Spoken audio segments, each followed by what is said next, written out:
बायकोला काय झालं, लेकराला काय झालं? बायको खापीने बेजार आहे. हे काय संडास उलटे घेत आहेत. अरे रे रे रे रे रे, काय ते तुझं घर आणि काय ते तुझ्या घराची परिसर. हो रे बाबा, 7 पिढ्यापासून तिथंच ध्यान करतात. मग तू मला सांग, तुम्ही धान्य वावळ कुठं घालता? अंगणात. किती घंटे घालता? किती घंटे म्हणजे काय? पुरा दिवसभर. दिवसभर मध्ये वारा येतो की नाही? येतो. त्या वारासोबत कचरा येतो की नाही? येतो ना. मग ते कचरा म्हणजे 7 पिढ्यापासून केलेली घाण आहे ना. हो रे बाबा. मग मला सांग, वहिनी भांडे कशानं धुत आहे? 100 लिंबाची टाकायचं विणबार एकदम चकाचक होतात. मग स्वयंपाक करण्याच्या पूर्वी तुम्ही भांडे कशानं स्वच्छ करता? पदरानं. पिंट्याची नाक कशानं पुसता? पदरानं. सगळं पदरानंच व्हायला लागलं तर बिमार पडणार नाही तर काय होणार? हो रे बाबा, आता मला डोळे आता कामाला जातो. 10 पोळी सोयाबीन टमाटरच्या बाजारात घालून विकतो आणि शौचालय बांधतो, त्याचा वापर करतो. तुम्ही एक मांजरापासून गुण घ्यायला पाहिजे. मांजर एका ठिकाणी संडास केल्यावर 6 महिने त्या ठिकाणी संडास करत नाही. आपण तर एकच ठिकाणी 7 पिढ्यापासून एकच ठिकाणी भान करतो. आम्ही दोघं विनंती करतो, शौचालय बांधा, त्याचा वापर करा. शौचालय त्याच्या घरी आरोग्य तेथे वास करी.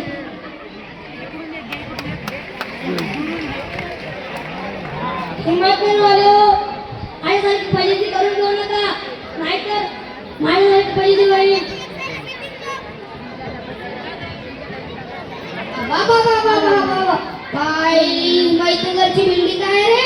1 2 3 4 5 6 7 8 9 10. हो माहित होतो. खाली पडायची वेळ आली, पण काय बिल्डिंग काय संपन्न झाली काय नाही?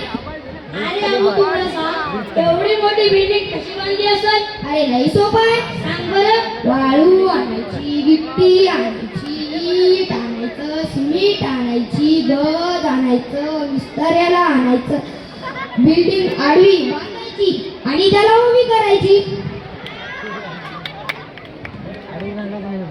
पटकन पडलंच नाही. मग तू मला सांग, एवढं मोठं विमान असते, त्याला रंग कसा देतात? अरे लय सोपं आहे. सांग बरं. एवढं मोठं विमान असते, त्याला हवेत उडवायचं.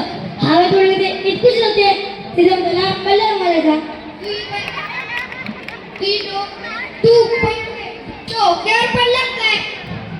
अरे बाबू, तुम्ही का मला अंदाजच की एक गोष्ट सांगतो. तू सांग बरं. सांगू का? एक कुटुंब होता. तिथं आई, वडील आणि 3 बहिणी होत्या. तुला माहिती आहे का 3 बहिणी कशा होत्या? कशा होत्या? ते 3ही बहिणी बोबड्या होत्या. मग त्या बोबड्यापणामुळे त्याला सैनिकच मिळत नव्हती. मग त्याच्या पप्पाने सांगितलं एकदा, तुम्ही गुपचाप बसा, तुम्ही काहीच बोलणार नाही, सगळं काय बोलणार मीच बोलणार. मग पाहुणे आले. पाहुणे पाण्याचा मुलगी पाण्याचा कार्यक्रम झाला. हात धुताना एक पाहुणा म्हणला, वाह, स्वयंपाक किती छान झाला. पुढे काय झालं? ज्यानं स्वयंपाक केला त्याला लई आनंद वाटला. हे आनंदाच्या भरात म्हणली, मीच केली. पुढे काय झालं? दुसरी म्हणली, आका बोई. मग पुढे काय झालं? सोई. मग तिसरी म्हणली, सोई मोई. सोयरे ऐकले, भुर्र पळून गेले. साधी सुधी पळाली नाही, कार घेतली